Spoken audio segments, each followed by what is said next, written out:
E eu vou começar relembrando uma história que empresta sentido à nossa narrativa hoje aqui. A história de um adolescente de 16 anos, residente em Porto Alegre, que virou notícia no Brasil inteiro porque foi a reportagem de capa de uma revista semanal importante. Ele, que teve o privilégio de ter em casa, enquanto filho único, dois pais amorosos e atentos, uma formação robusta, cercado de carinho, uma boa escola, considerado um superdotado, excelentes notas, uma predileção pela música, várias músicas publicadas e disponibilizadas na internet. Atentou contra a própria vida, o que causou uma surpresa enorme entre familiares e amigos. Não consumou o ato suicida, mas a partir desse incidente, várias rotinas foram modificadas dentro de casa. Os pais, tentando ajudar da melhor maneira possível, se informaram a respeito da ajuda terapêutica importante que se fazia necessária naquele momento.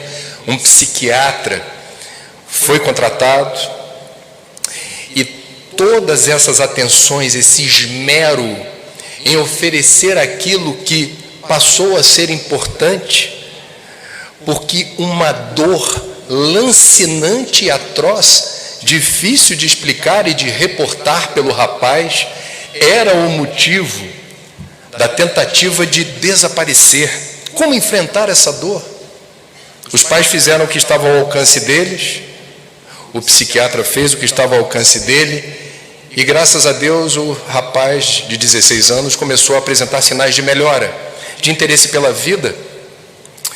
Começou a se interessar por uma menina, comprou o ingresso para um show de uma banda que ele gostava, que ia se apresentar por aqueles dias em Porto Alegre. E na semana do aniversário pediu um favor aos pais, que afrouxassem a vigilância, porque era muito chato dar uma festa em casa, nessa faixa etária, com os pais presentes. Seria um motivo de um vexame no grupo dele. E os pais entenderam, consultaram o psiquiatra, todos entenderam que, posto que o garoto deu sinais de melhora, havia comprado ingressos para o show da banda favorita, estava se interessado por uma menina, resolveram atender ao pedido. Assim foi. No dia do aniversário, sozinho em casa, esse adolescente de 16 anos procura e encontra na internet um site, um chat, onde as pessoas que lá estavam reunidas estimulavam e ensinavam quem quisesse ter a informação sobre a melhor maneira de se matar. E a fórmula encontrada foi trancar-se no banheiro, produzindo fumaça até não aguentar mais, um movimento antecedido pela ingestão de alguns calmantes que foram criteriosamente recomendados pelo grupo. À frente do grupo encontrava-se um bombeiro. E nessas conversas pela internet, uma brasileira residente no Canadá, vendo o absurdo que estava acontecendo ali, notificou a Polícia Federal do Brasil, em Brasília.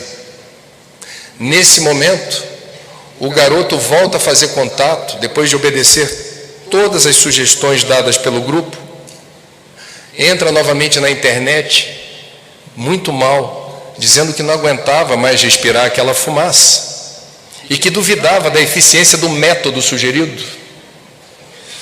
O bombeiro é assertivo e diz: insista, vai dar certo.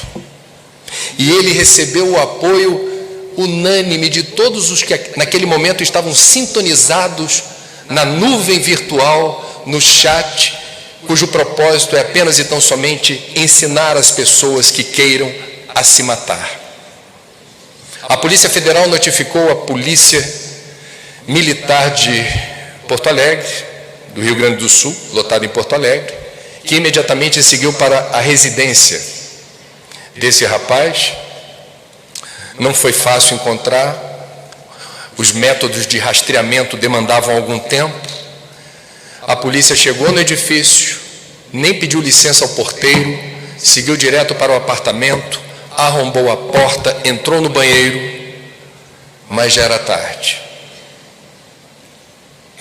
Essa semana, por coincidência, dias atrás, foi publicado o Mapa da Violência, os Jovens do Brasil, que é um relatório com muita credibilidade, que reúne todos os dados do Ministério da Saúde coletados nesse país continental sobre óbitos causados, que não foram ocasionados por razões naturais. Todos os óbitos por homicídio, suicídio e acidente de trânsito aparecem no Mapa da Violência. O que foi notícia essa semana é que o novo relatório diz que nos últimos 10 anos aumentou em 42%, em 10 anos, o número de suicídios de jovens na cidade mais densamente povoada do Brasil. Quando a gente discute imortalidade, a imortalidade da alma certamente significa um alívio.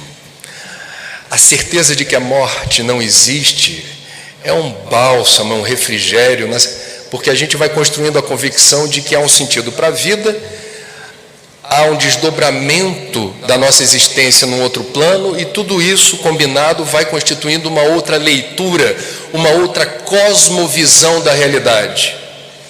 Entretanto, para a dor que motivou o suicídio desse adolescente de 16 anos em Porto Alegre, como todos os outros jovens ou suicidas de diferentes faixas etárias, níveis de renda, nível cultural, com credo ou sem credo, essa informação talvez não seja suficiente para aplacar essa dor. Nós não temos informações suficientes para lidar com o segmento que sofre uma dor difícil de descrever, que por vezes não é sequer percebida por amigos ou familiares próximos daquele que sofre, e que invariavelmente representa risco suicida. Meus amigos, eu estou compartilhando números preocupantes, eu estou compartilhando ciência. E aí causa a nós perplexidade. Como é possível ignorar dados que deveriam despertar um senso de urgência de governos e sociedade para encarar esse problema? Por que, afinal de contas, o suicídio é um tabu? Por que é um assunto proibido? Por que a gente não pode falar sobre isso para enfrentar esse problema? O tabu existe. E ele tem uma história. Ele não é gratuito. E ele vem de longe, mais precisamente do século XVIII, 1774, quando o escritor alemão Goethe lança a obra Os Sofrimentos do Jovem Werther. No auge do romantismo, um rapaz enamora-se de uma moça, tem uma paixão avassaladora por essa moça, e o livro vai transcorrendo com as dificuldades, os obstáculos, e a obra se encerra sem que Werther consuma o enlace com essa moça. E ele se mata, numa época em que era lindo morrer de amor. O que aconteceu nos meses subsequentes ao lançamento do livro? Vários casos de suicídio na Europa, de jovens predominantemente do sexo masculino, empregando o mesmo método do personagem da obra de ficção para se matar. Goethe teve que responder ao processo, porque percebeu-se claramente uma relação de causa e efeito, e de lá para cá em vários momentos, quando ocorre na vida real ou em obras de ficção, episódios de suicídio que são explicados sem o devido cuidado, eu vou falar sobre isso, há o efeito mimético, replica-se para pessoas fragilizadas psíquica ou emocionalmente. A forma como uma minissérie de televisão, uma peça de teatro, uma história em quadrinhos, uma música, uma reportagem de jornal, telejornal, rádio, internet, que fale de suicídio, pode ser entendida e decodificada por uma pessoa que está sofrendo nesse nível como uma informação sugestiva. Guarda-se no bolso para uso tópico, se houver necessidade. Bom, então não é para falar de suicídio, não é o que diz a Organização Mundial da Saúde. O que diz a OMS? Existe um jeito certo de falar de suicídio. Veja a responsabilidade que eu tenho conversando com vocês. Eu estou estudando esse assunto desde 1999. Eu tive que criar aqui robustez acadêmica e espiritual mínima para falar de um tema que eu sei o cuidado que ele precisa ser revestido para alcançar a finalidade positiva. O que diz a OMS? Existe o jeito certo de falar de suicídio. Por exemplo, o assunto mais procurado no Google em 2014 foi o suicídio do famoso ator americano Robin Williams. Não dá para fingir que Robin Williams não se matou. Mas existe um jeito certo, em sendo inevitável, o que diz a organização, em sendo inevitável falar de suicídio na imprensa. Eles redigiram um manual no ano 2000, ensinando jornalista, radialista, internauta a falar disso. Por exemplo, não abrir generosos espaços, manchete e foto sobre o assunto. Não descrever em detalhes o método empregado pelo suicida. Você não vai didatizar o suicídio. Esse dado é curioso, a recomendação. Não enaltecer as qualidades morais do suicida, porque uma mente perturbada, um sofrimento intenso psíquico, pode decodificar os elogios a quem se matou como um objetivo. Não, eu também quero morrer em glória. Eu quero ser lembrado. Eu vou resolver 2 problemas da minha vida. Primeiro, eu vou desaparecer. É a tese prevalente da ideia suicida. Eu vou resolver, desaparecendo. E depois ainda vão falar bem de mim. Existem protocolos de informação na área do suicídio, no ambiente noticioso. E a OMS diz com todas as letras: é preciso falar de suicídio,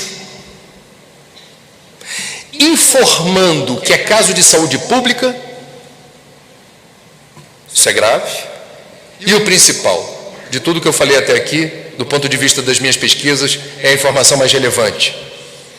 Em 90% dos casos, os suicídios são preveníveis, porque estão associados a psicopatologias diagnosticáveis e tratáveis.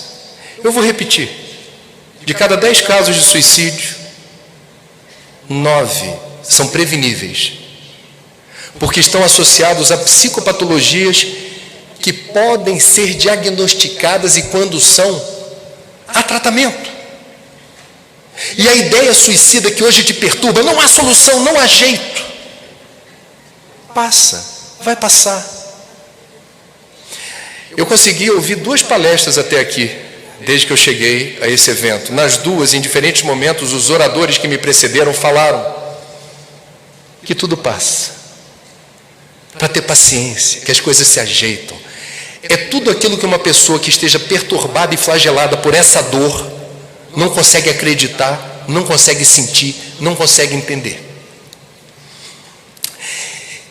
Se em 90% dos casos o suicídio é prevenível, nós temos uma responsabilidade enorme sobre alguém que pensa em se matar, escreve que deseja se matar, fala que pensa em se matar, ou que teve uma tentativa e não conseguiu, entra na categoria de sobrevivente de si mesmo.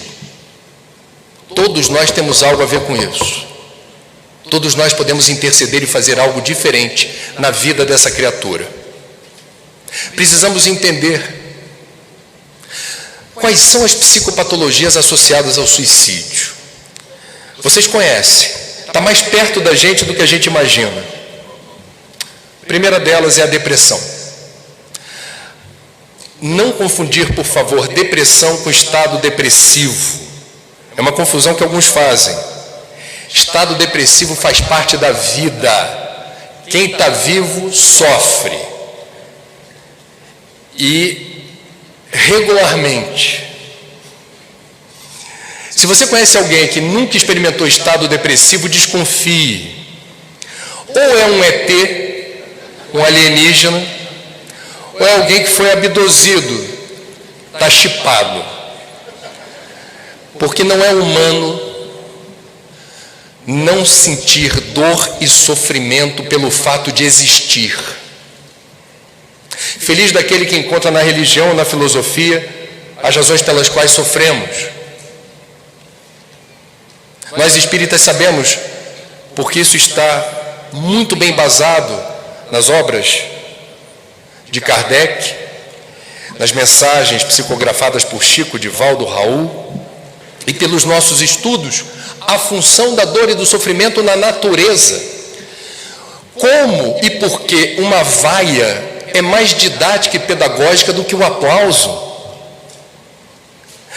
Em quantas autobiografias, que é um segmento da literatura que faz muito sucesso, os autores renomados, ao dizerem quem são e como chegaram lá, reportam com imensa gratidão os períodos em que estiveram por baixo, sofrendo, sem saber o que fazer da vida, sem perspectiva, sem saúde, sem amor, sem esperança, sem fé em Deus.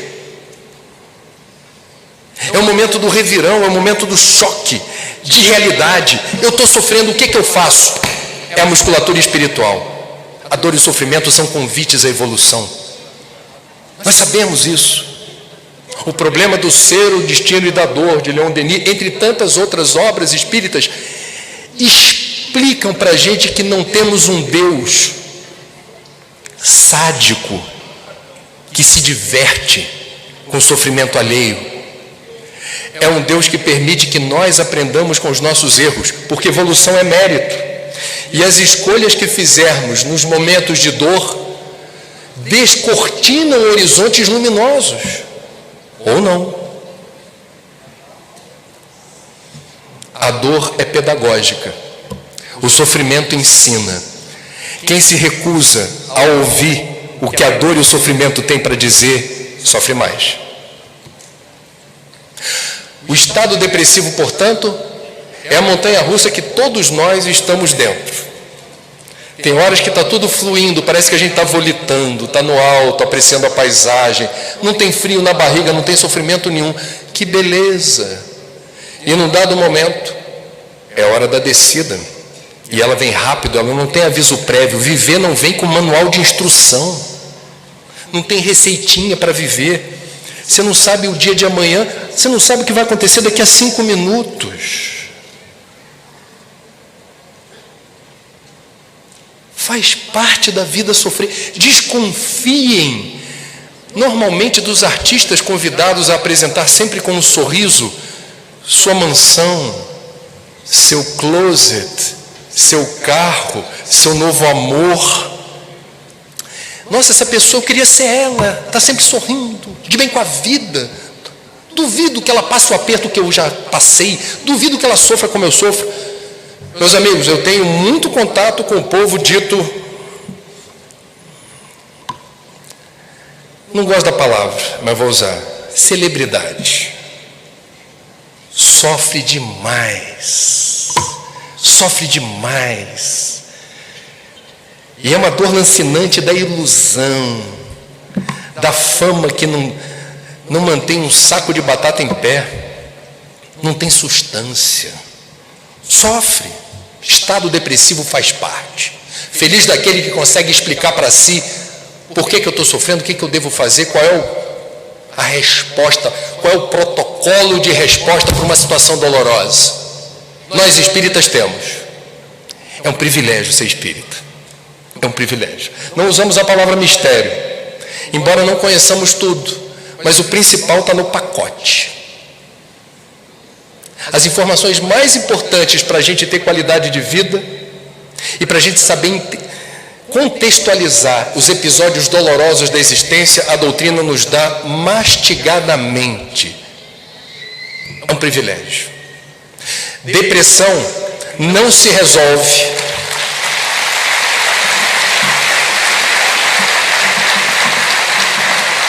com todo respeito ao adesivo de automóvel que sempre que eu vejo no trânsito me dá um alento, me dá um refrigério. Hora que melhora. É legal você estar no trânsito tenso, nervoso, pensando em um monte de problema, de repente passa um carrinho sujinho e você olha, aperta a vista para ver que adesivo é esse. Hora que melhora. Quando a gente está falando de depressão, pode até melhorar, mas não resolve. Olha a responsabilidade de eu, enquanto espírita, dizer o que eu estou dizendo. Oração não resolve por si depressão. Estudar a doutrina não resolve por si depressão. Estado depressivo é uma depressão leve, pode dar um up. Você pode começar a fazer as conexões neurais ali e falar, opa, interessante isso. Para mim está tudo cinza, mas eu gostei de ter acesso a essa informação. Nos estados mais avançados de depressão, orar apenas não resolve, passe apenas não resolve. E aí a gente vai ter que encarar a realidade que, graças a Deus, desde que essa patologia foi diagnosticada ou chamada como depressão na década de 1930 para cá, construímos um conhecimento sem precedente sobre algo que vai determinar um tratamento holístico. O que é a depressão? Algo não vai bem na forma como quimicamente o cérebro se comporta. O médico da Terra vai dizer que depressão é uma anomalia na bioquímica do cérebro. As sinapses cerebrais, a passagem das informações pelos neurônios, não ocorre com a velocidade desejada. Eu fico mais em slow motion, em câmera lenta, retardo, para lidar com as situações. Eu vou me desligando e me desconectando do mundo à minha volta. Eu não tenho mais vontade, eu não tenho mais alegria, eu não tenho mais iniciativa. Existem vários tipos de depressão. Nos estágios mais avançados, você não tem vontade de levantar da cama. Toca o telefone e você não atende. O dia amanhece e você não abre a cortina ou a persiana da tua janela. Como é que se enfrenta isso? Se na sua imortalidade, em várias encarnações, houver, por alguma razão, a necessidade de passar por uma experiência como essa da depressão, que seja no século XXI. Porque o protocolo de resposta é farto. Primeiro, antidepressivo. É química, não vai resolver a causa da depressão, mas enfrenta e atenua as consequências. Essas sinapses cerebrais começam a responder mais rapidamente. Você já levanta da cama. Você não está com vontade de falar com ninguém, mas você atende o telefone. Você não está com nenhuma vontade de ver se o dia está ensolarado ou vai chover, mas você abre a cortina. Você começa aparentemente a ter a iniciativa de tocar a sua vida. Isso é bom. Paciência com o antidepressivo não é uma panaceia. O antidepressivo atua pontualmente E o médico precisa de um tempo para ver se a marca e a dosagem são adequados para você. É possível que o efeito seja esquisito. Você fique com a sensação de estar literalmente dopado. E aí é seu dever reportar ao médico: não está legal, eu não estou me sentindo pleno. Eu ganhei de um lado e perdi do outro. 1-1 é empate, minha vida está empatada, eu quero desempatar. Eu quero viver melhor. O bom médico sabe escutar, vai se informar para ver que manejo ele pode fazer na parte química. Só antidepressivo resolve? Não. Além disso, o que mais? Apoio e orientação psicológica, psicoterapia. Nós já passamos da época, creio eu, de entender que um psicanalista, um psicólogo, é trabalho para ajudar louco, maluco, que são expressões preconceituosas. Como é macumba, que alguns de nós espíritas, infortunadamente, para marcar posição, dizendo: espiritismo, macumba? Não, isso não é macumba. Reforçamos o preconceito às avessas. O apoio psicoterápico, bem aplicado, ajuda a pessoa a se situar no tabuleiro da vida. O bom terapeuta é um espelho. Ele não traz as respostas, ele faz as perguntas certas. E quem está do outro lado é instigado a encarar situações ou memórias difíceis, seus medos, seus traumas, como foi sua infância, seu pai, sua mãe, num dado momento mágico. Quem vos fala já passou por esse processo, eu sou muito grato a ele. É o momento da catarse, é o momento em que você declara o X da questão. O que lhe atrapalhava, o que não estava suficientemente exposto para você analisar e perceber o quanto aquilo atrasava a tua vida. Você estava andando com o freio de mão puxado. Mas não é o terapeuta que vai tirar o freio de mão por você, porque você inconscientemente volta a puxar. Você tem que ter consciência do processo. Sair do lado escuro e oculto da lua e trazer o inconsciente para a tangibilidade da percepção racional. Antidepressivo, apoio psicoterápico. E em terceiro lugar, quando eu falo sobre isso numa casa que não é espírita, eu digo assim: vamos prestar atenção nas energias. Mas como a gente está aqui num evento espírita, vamos falar o português castiço espírita, que é a fluidoterapia, a aplicação do passe magnético, essa depuração da psicosfera, essa limpeza da psicosfera regular, uma vez por semana no mínimo, porque, segundo o psiquiatra Jaiber Rodrigues de Paula, em pelo menos 65% dos casos de depressão há intercorrência com obsessor. Pela lei de sintonia, se eu estou acabrunhado, se eu estou sem ânimo, se eu estou sem graça, sem iniciativa, eu estou irradiando numa frequência que vai encontrar compatibilidade no plano astral. E eu preciso me proteger também delas, dessas vibrações. Então, na hora do passe, o que há é a profilaxia, a limpeza, a depuração de formas, pensamento, miasmas que a gente está lá produzindo em profusão e que precisam ser garimpadas, higienizadas. Ah, é simples assim? Não. Saiu do centro, no centro espírita todo mundo é bonzinho, todo mundo está de bem com a vida, é fácil viver depois de um passe, de uma palestra legal. Saiu do centro, a gente vai primeiro reencontrar o obsessor, né, que ele foi barrado. Vocês leram, né, as obras de André Luiz, coisa, então, quer dizer, você vai no centro espírita e o teu encosto pode não ter autorização para entrar, vai ficar do lado de fora. Tem que se comportar. Se os mentores da casa entenderem que ele pode atrapalhar em algum nível o trabalho que está tendo lugar horas antes da palestra pública ou da atividade, com licença, o senhor não tem autorização.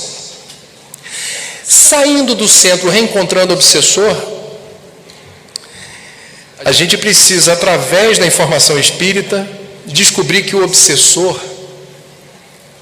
tem os motivos dele para estar perto da gente de forma que hoje a gente acha indesejável. Ou, como diz o espírito Marcelo Ribeiro, padrinho desse projeto, desse livro, que pela psicografia de Divaldo, certa vez escreveu ou ditou: não somos outros espíritos, somos os algozes do passado, travestidos de vítimas do presente. Então, tem que ter uma DR com o obsessor. Tem que discutir a relação. Entender que ele não é propriamente um inimigo. Ele é alguém que, em primeiro lugar, merece o meu perdão. Aliás, mesmo que ele não me perdoe, eu vou pedir sinceramente perdão. Eu tenho que desarmar uma bomba relógio que foi acionada por mim. E eu tenho, através do Espiritismo, a condição de fazer isso da forma mais rápida possível, que é com sinceridade. E a espiritualidade cuida do resto. Tudo a seu tempo. Não se resolve depressão ou obsessão por decreto ou medida provisória. É um processo. E cada um com seu tempo de decantação. Meus amigos, não é só a depressão que, segundo os estudos do OMS, vai responder por quase 30% dos episódios de suicídio no mundo. A intercorrência de suicídio com psicopatologia, 30% suicídio. Em segundo lugar, uso de substâncias químicas que alteram o sistema nervoso. 5 letrinhas: droga. Droga lícita ou ilícita. O que é droga? É qualquer substância que tem o poder de alterar o sistema nervoso. Um cigarro tem o poder de alterar o sistema nervoso. Uma inocente taça de vinho, repetido o gesto, e eu gostando de ingerir qualquer substância alcoólica, progressivamente eu estou alterando o meu sistema nervoso. Por isso é droga. Álcool, cigarro, crack, cocaína, maconha, etc. Existem as drogas lícitas e as drogas ilícitas. Esse é um tema particularmente importante no Brasil. Sabe por quê? Não sei se é o caso de Curitiba, mas o Brasil, o Rio de Janeiro com certeza, é o país campeão de farmácia por metro quadrado. E um esporte muito popular nesse país é a automedicação. Significa que você ouviu no elevador o vizinho, no telefone, falar com alguém: olha, eu não quero saber de outra coisa. As gotinhas de Rivotril estão operando milagre. E você guarda a informação para daqui a 3 minutos, que é o tempo de chegar em casa, olhar no imã da geladeira o telefone da farmácia e pedir: alô, Rivotril. Mas qual dosagem? Qualquer uma. Manda. E você arbitrar em casa a quantidade que lhe convém de acordo com expertise do obsessor. Aliás, o obsessor não gosta de doping. Porque dependendo do tipo do quanto chapado o obsidiado tiver, ele não consegue interferir. Nem ele, nem o guia. Então ficam os dois frustrados, um de cada lado. Então, assim, você viu como é que ele está? Vi, rapaz. Mas que estado deplorável.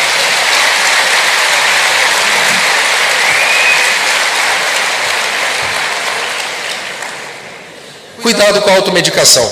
O que eu ouvi dos especialistas? Com a melhor das intenções, você pode se precipitar na direção de um abismo. Porque se toda droga causa dependência, se você se automedica, você pode causar você mesmo a dependência.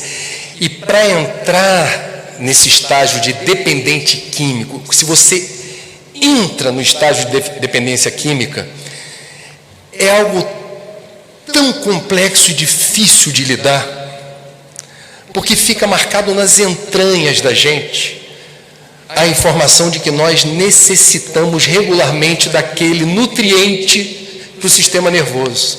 Não é fácil. Não é fácil. Bom, depois de depressão e do uso de substâncias químicas, vem uma família de psicopatologias, quais sejam: esquizofrenia, transtorno de personalidade, etc, etc. Então, reparem na importância de nós estarmos atentos a comportamentos que precisam ser conhecidos porque estão associados a essas psicopatologias, e uma vez diagnosticado e tratado, não há o risco, como existia antes, da ideia suicida. Bom, virando essa página, quando a gente fala de suicídio, não dá para ficar falando só do risco a partir da intercorrência com psicopatologia. Eu vou invadir o território da sociologia, porque Durkheim, um dos pais dessa ciência, escreveu um livro chamado O Suicídio, e ele nos lembra das doenças sociais. Aquela história de o homem é produto do meio pode ser um certo exagero. Nós somos resultado de vários tipos de interação e influência. O meio em que estamos inseridos é uma dessas influências. E dependendo do tipo de influência do meio onde estamos inseridos, o risco suicida pode ser agravado. Eu vou pegar rapidamente 2 exemplos do Brasil. Aliás, 3, eu vou acrescentar o que eu ouvi de um médico no interior de São Paulo há 2 semanas. E eu postei no meu Facebook, que eu sempre estou compartilhando essas informações por lá. Ele era especialista em atender jovens, adolescentes que se automutilam. Eu não sei como é que é em Curitiba. Isso é tão fácil encontrar nas escolas, nos condomínios, crianças, jovens, que se cortam nos braços e nas pernas, às vezes o ferimento é profundo, escondem dos pais com camisa de manga comprida, com calça. É um fenômeno. Também há sites estimulando automutilação. E esse médico me dizendo: André, eu faço palestras em escolas, quando eu começo a falar, principalmente as meninas começam a chorar, porque elas estão vivendo aquela dor que elas não sabem como lidar, e de alguma forma a autoflagelação é uma resposta, ainda que infeliz, a um estímulo doloroso. É como se enquanto eu me corto eu esqueço a outra dor. Tem algo mais importante nesse momento. Eu perguntei para esse médico: por que isso está acontecendo? Qual é a principal causa?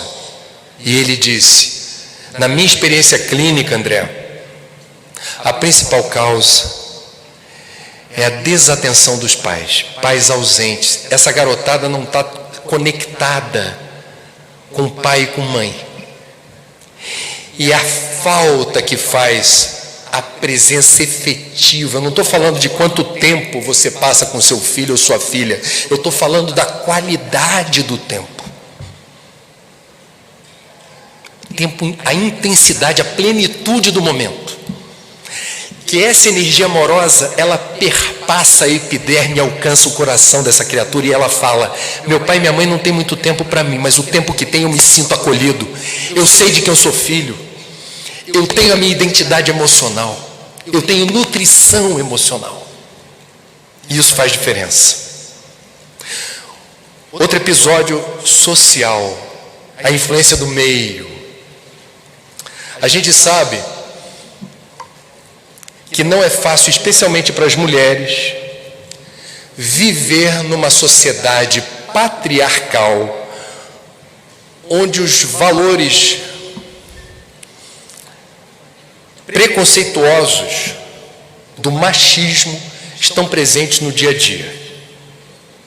Desde a piadinha inocente, falando que mulher no volante, perigo constante, vai pilotar fogão, aí todo mundo ri, acha graça. Subjacente à piada, um enorme preconceito, retroalimentado de geração em geração. Eu estou falando de viver é a melhor opção, estou falando de risco suicida, estou no capítulo das doenças sociais.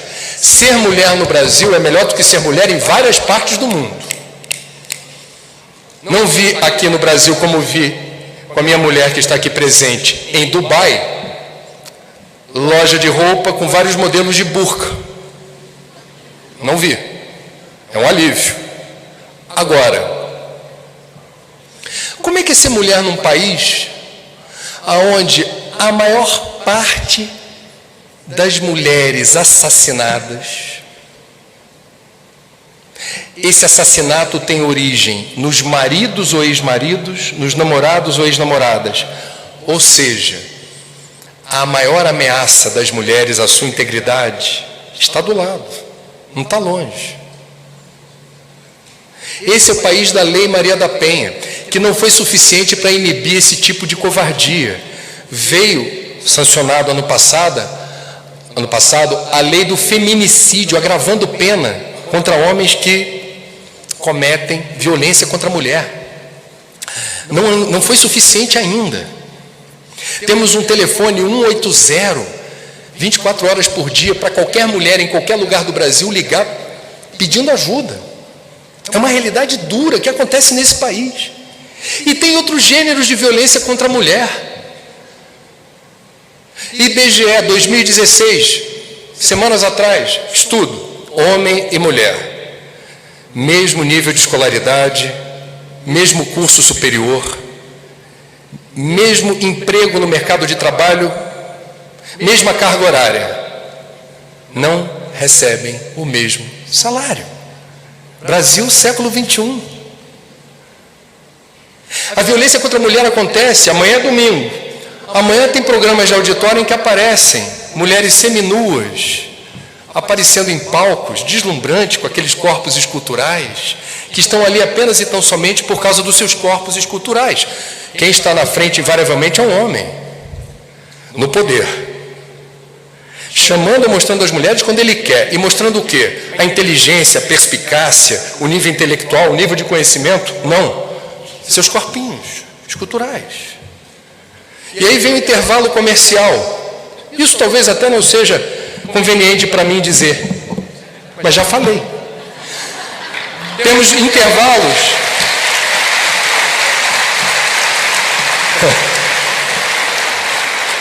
Em que uma personagem feminina de corpo igualmente escultural, denominada Verão, tem a nobre missão de abastecer os homens com cerveja, e o mote do comercial é: vem, verão, vai, verão, vem, para isso que você serve, verão.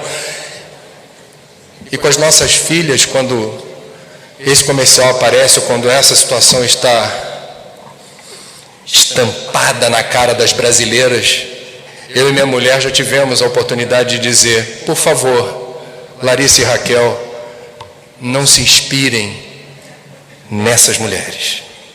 O que vocês quiserem ser na vida enquanto mulheres nesse país extrapola o caminho da celebridade fortuita e efêmera que valoriza apenas dotes musculares, se é que me entende. Temos que avançar. Essa mulher não haverá de entrar num grupo de risco suicida apenas por ser mulher e passar por essas situações que eu falei. Mas dependendo dos fatores de temperatura e pressão associados à condição de ser mulher não é fácil, pesa mais do que ser homem, não ajuda. É isso que estamos falando. Eu vou pegar um último exemplo de fator social, que é ser idoso.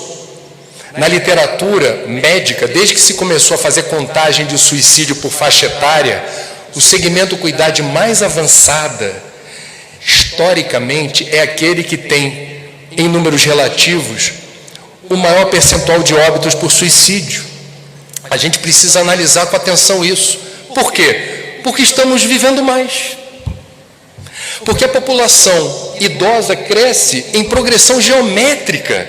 Invertemos a pirâmide etária do Brasil, que quando eu nasci em 1966 era uma pirâmide mesmo. 0 a 7 anos,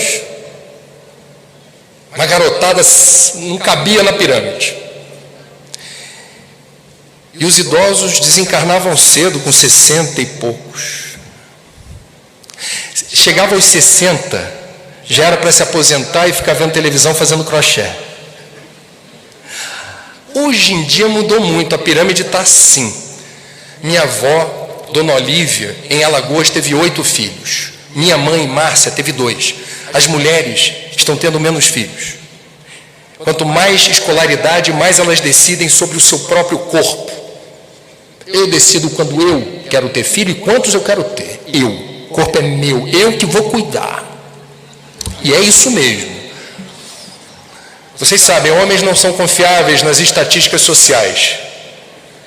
A quantidade de homens que fecundam mulheres e desaparecem para depois aparecer na certidão de nascimento pai desconhecido nesse país. Projetos sociais, como Minha Casa Minha Vida ou outros, a propriedade do lar é em nome da dona de casa, porque ela é mais confiável do que o homem, as mulheres.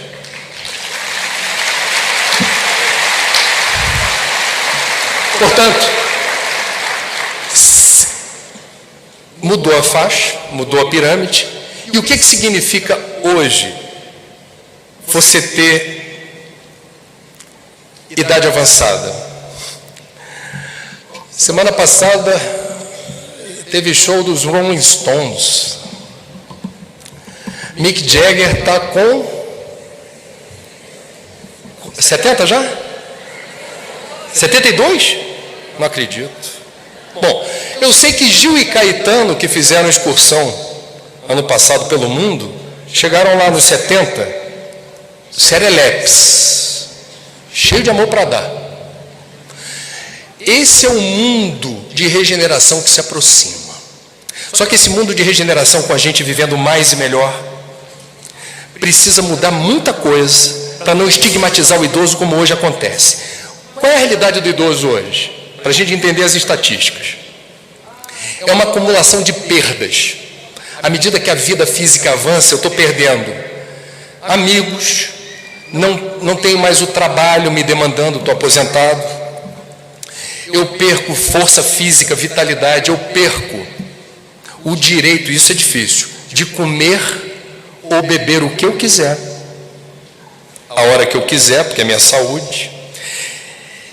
Eu tenho que prestar atenção no horário de todos os remedinhos que eu tenho que tomar para pressão, para gastrite, para triglicerídeo, para baixar colesterol, para tudo.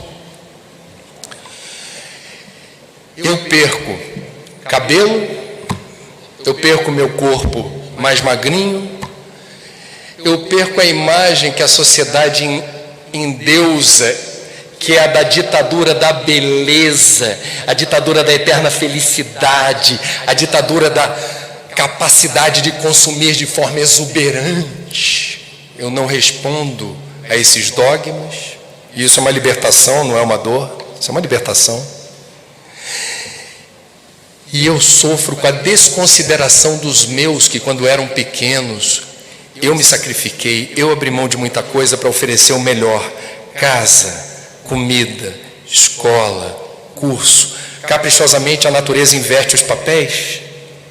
E os idosos de hoje ficam, em boa parte dos casos, demandando atenção e cuidados dos filhos. E os filhos, não raro, de forma praticam a ingratidão,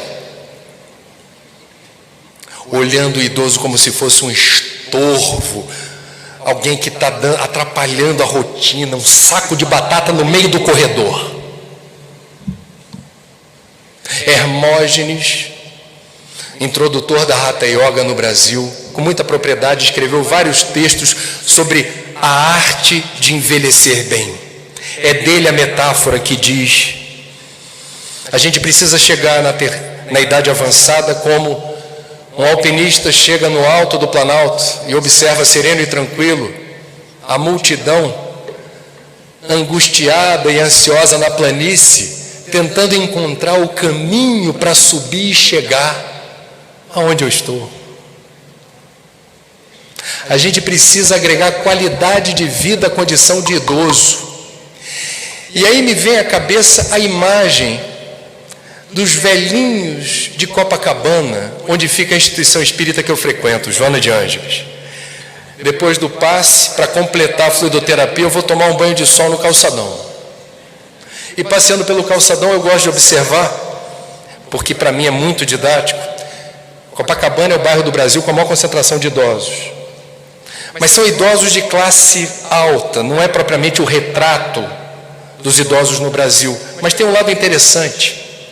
Quando eles vão para a areia, jogar vôlei, jogar peteca, eu não vejo a menor graça na peteca, mas eu vejo graça no jogo.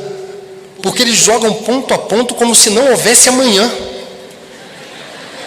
E eles estão envolvidos com o lúdico, com a brincadeira, e se renovam energeticamente, fluidicamente, e eles exibem beleza.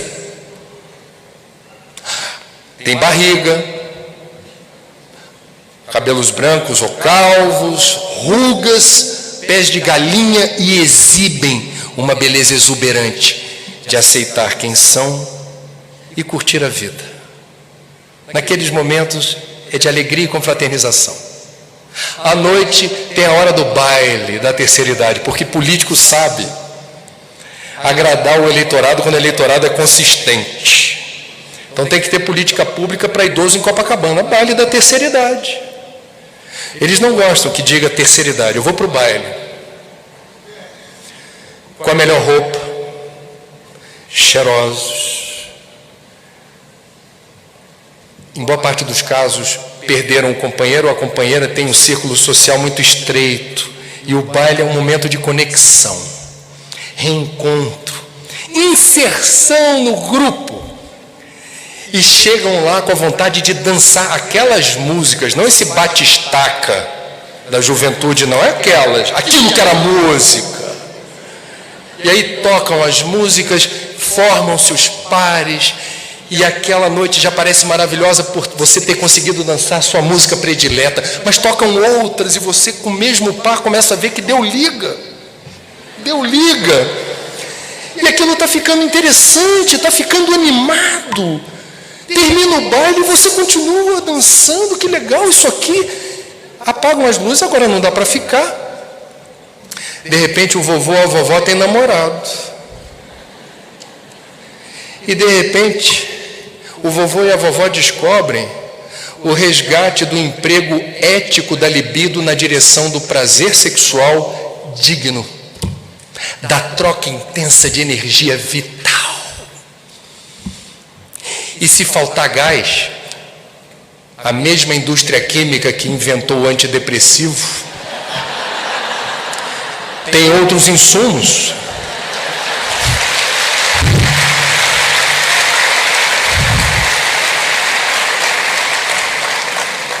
A vida é azul.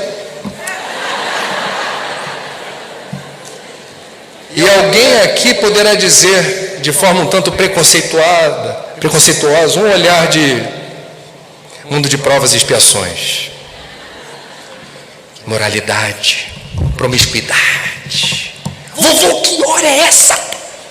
Quem era aquela mulher que veio com o senhor até aqui? Meus amigos, se essa é a resposta que vocês, com toda sinceridade, se sentem prontos para dar para um avô ou uma avó que estão com o olho brilhando, que se sentem vivos e que têm todo o direito do mundo para serem felizes, é bom vocês reverem os seus conceitos. Não é o que se espera de um espírita esclarecido.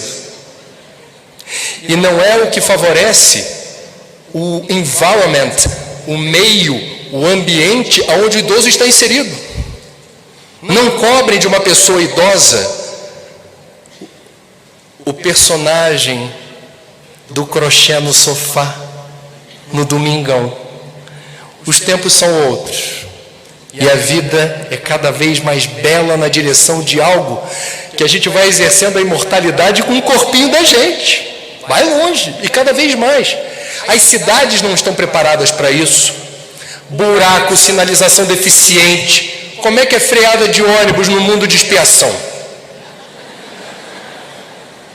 É o mesmo ônibus que tem assento para idoso e a garotada senta ali para entretida com rede social. O idoso vê o cucuruto do garoto, pigarreia, não levanta. No Rio não levanta. E aí ainda vem a freada em mundo de regeneração. Está lá o idoso. Meu Deus do céu, o assento era meu, mas o que eu vou fazer? Os tempos são outros. E a freada vem na contagem regressiva, ok? 3, 2, 1. Desencarne. Iminente. Como é que é freada de ônibus no mundo de regeneração? Vocês sabem? Não? Atenção para a contagem regressiva. 3, 2, 1.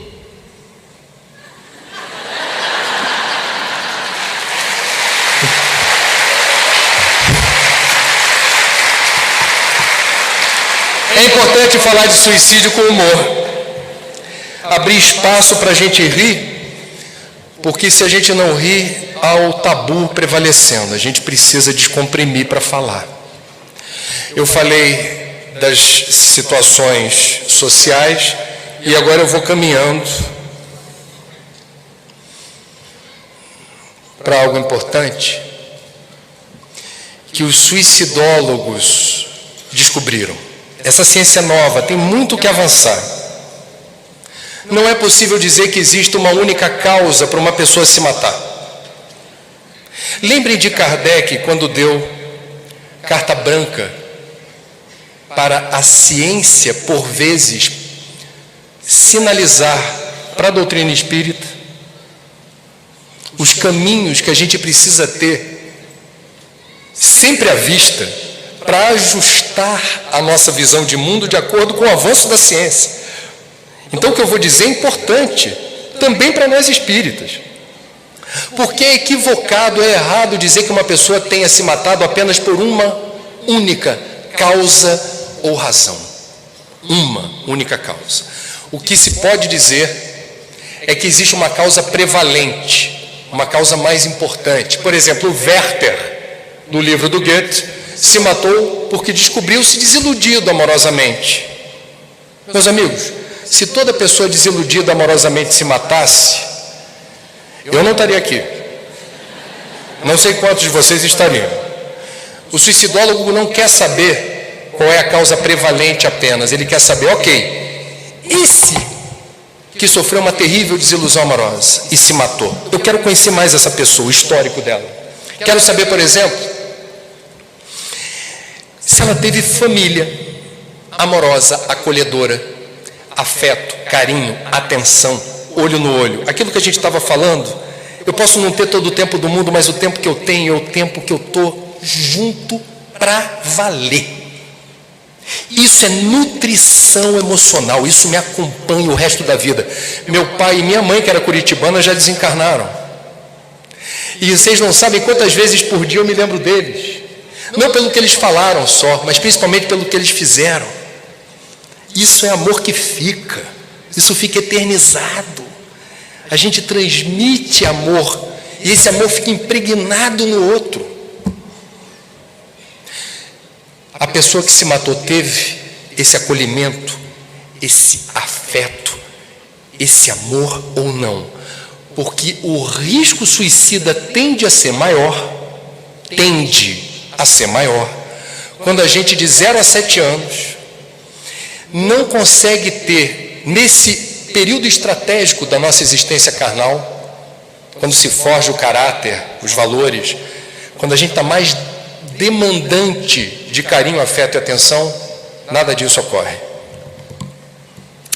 O suicidólogo haverá de perguntar, esse que se matou por desilusão amorosa, possuía alguma crença numa força superior? Veja que eu não estou falando de religião. E nem estou chamando essa crença de fé. Estou falando crença numa força superior.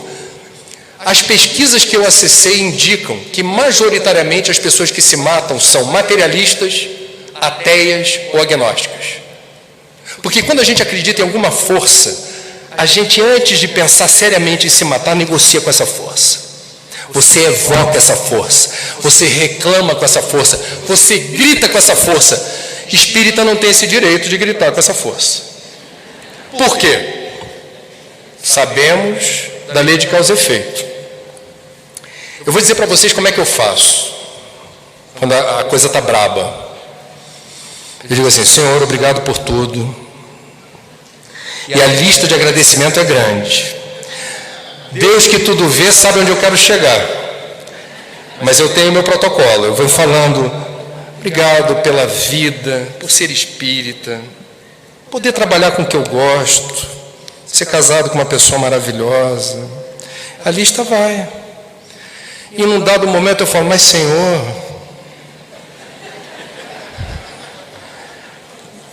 está difícil administrar isso daí. Eu não estou conseguindo ver luz. Não estou vendo saída. Cadê a saída?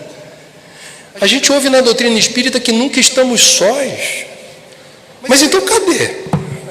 Quem me acompanha? Está difícil enxergar. Quem tem crença ou fé, antes de pensar numa atitude radical, tresloucada como essa, aciona primeiro o dispositivo que faz a conexão. Vamos falar de espiritismo? É a parte final do livro, porque nós temos um privilégio. Nós temos um conjunto de informações detalhadas e pormenorizadas sobre a realidade do suicida no plano espiritual que nenhuma outra religião, nenhuma outra tradição, nenhuma outra corrente espiritualista possui. Existe um repertório de obras básicas, fundamentais, elucidativas, que explicam o equívoco do suicídio. Memórias de um Suicida, de Dona Ivone, o capítulo do Céu e Inferno, que é explícito em relação às entrevistas com suicidas, etc, etc. O que assustaria um materialista, um agnóstico, um ateu? As religiões não têm convergência em tudo, mais divergem do que convergem. Mas todas as grandes religiões do Ocidente e do Oriente convergem quando afirmam a existência de Deus, a inexistência da morte e o equívoco que é se suicidar.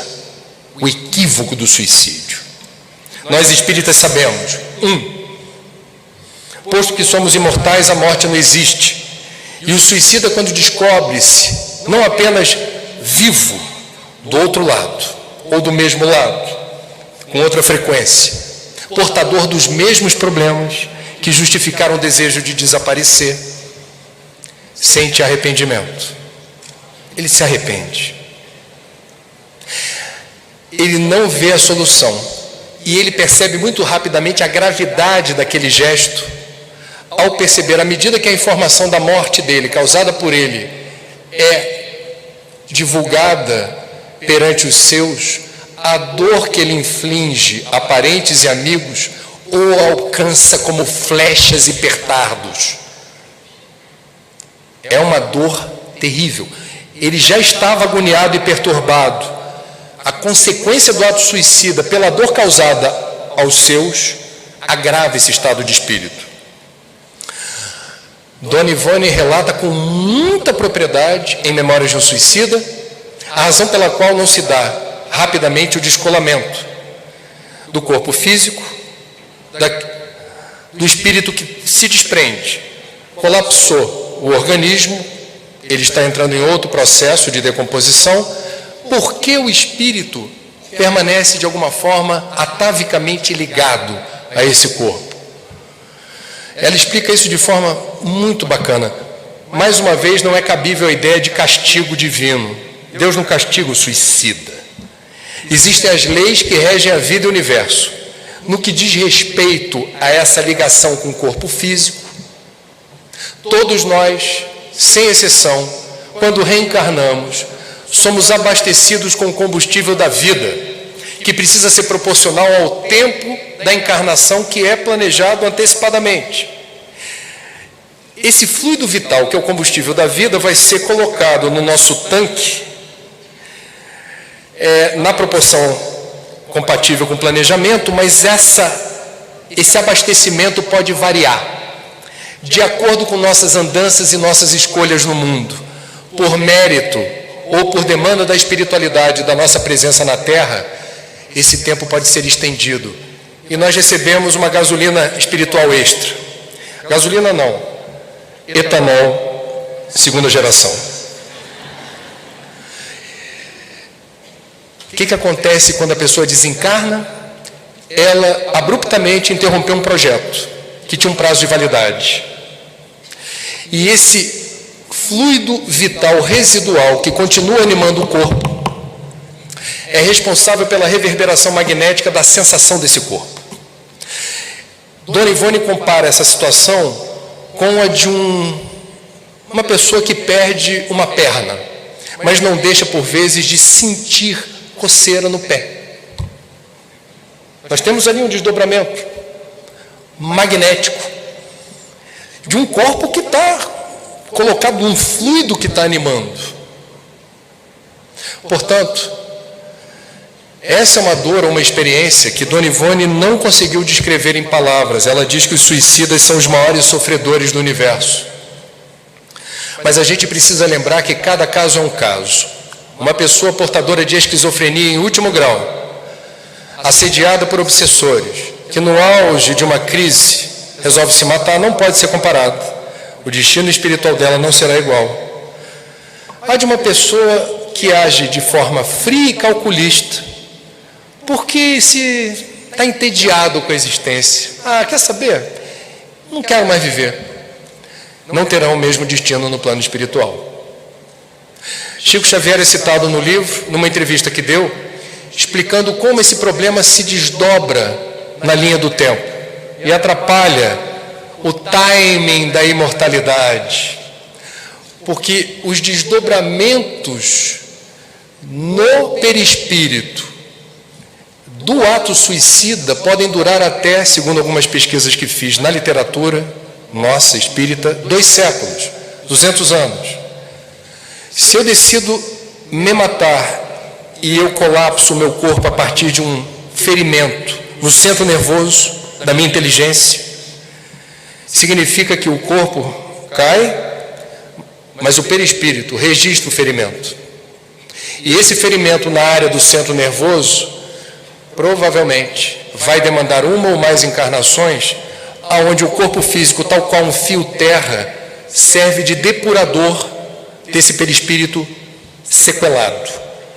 Certos casos de idiotia e loucura, debilidade mental, estão associados a um resgate do suicídio, a reconfiguração do perispírito. Certos casos de pessoas que inalam gás ou afogamento, que comprometem as vias respiratórias, saturam os alvéolos pulmonares do que não é ar, na proporção que a gente precisa. Certos casos de enfisema ou de outros males na capacidade respiratória estariam associados exatamente a um ato suicida que comprometeu as vias respiratórias. Vejam como é algo que tem um tempo para se resolver. Ninguém merece passar por isso impunemente. Porque em um dado momento, numa fração de segundo, de forma desesperada, achou que a melhor solução, que a melhor opção seria interromper a vida. Nós precisamos nos mobilizar, e me permitam dizer, nós espíritas também temos o tabu em relação ao suicídio. Quantas casas espíritas aqui representadas não se lembram, os dirigentes, da última vez que colocaram como tema principal da palestra o suicídio? Quantos dirigentes dirigentes aqui presentes de casas espíritas, na prece final dos trabalhos numa determinada instituição, a gente lembra de quem? Da população de rua, dos desabrigados, dos asilos, dos orfanatos. A gente pede pelo Brasil, conclama Ismael. A gente pede por todo mundo. Ou não pede? A lista é grande. Na lista tem suicida? A gente se lembra do suicida?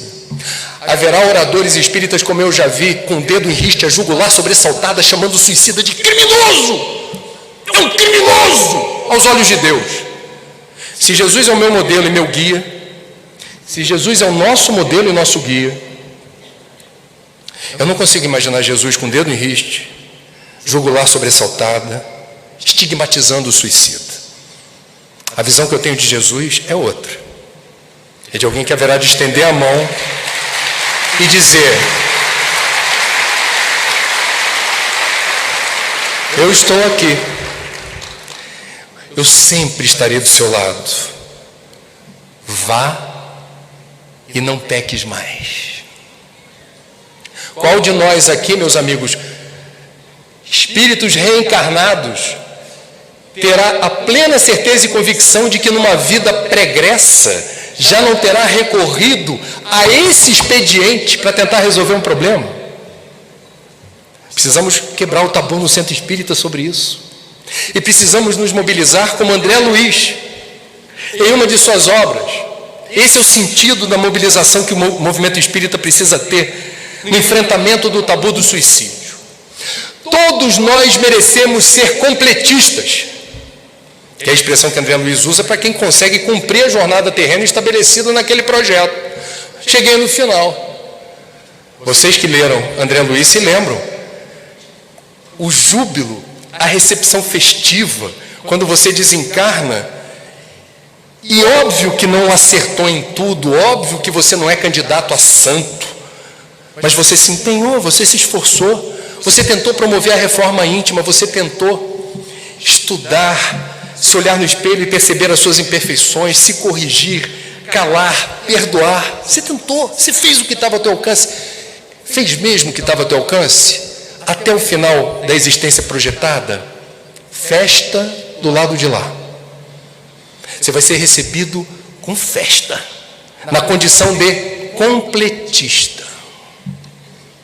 Eu vou encerrar minha fala lembrando as Olimpíadas de 1984 em Los Angeles, nos Estados Unidos. A primeira Olimpíada em que foi permitida a participação de mulheres na maratona, que é a prova mais nobre dos Jogos Olímpicos. Um grupo aproximado de 60 atletas do mundo inteiro participou da primeira maratona feminina da história.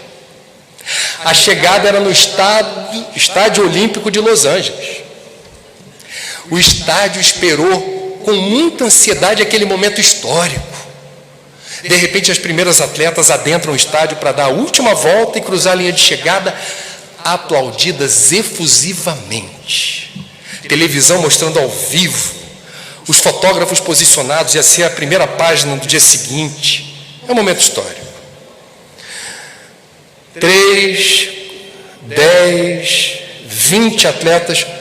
Aí o estádio se sentou e começou a aplaudir protocolarmente toda mulher que entrava para cumprir a última volta. De repente, adentra o estádio uma figura instigante.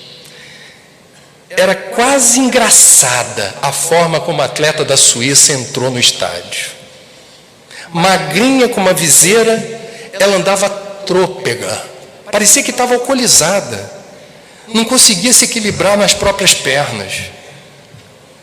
E rapidamente, todos os presentes perceberam que ela estava acometida de imensas dores, cãibras vorazes atacando sua musculatura, e cada passo dessa atleta constituía um imenso desafio.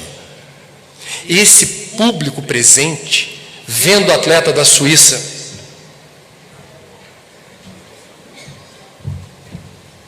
ter que dar uma volta inteira no estádio até cruzar a linha de chegada, rapidamente se solidarizou. e começou a marcar com palmas cada passo trôpego dessa mulher. Um voluntário do Comitê Olímpico Internacional se aproximou e começou a acompanhar a atleta da Suíça, sem, entretanto, poder encostar nela ou falar com ela, do contrário, seria desclassificada. Ela nunca ficou só, desde que entrou no estádio.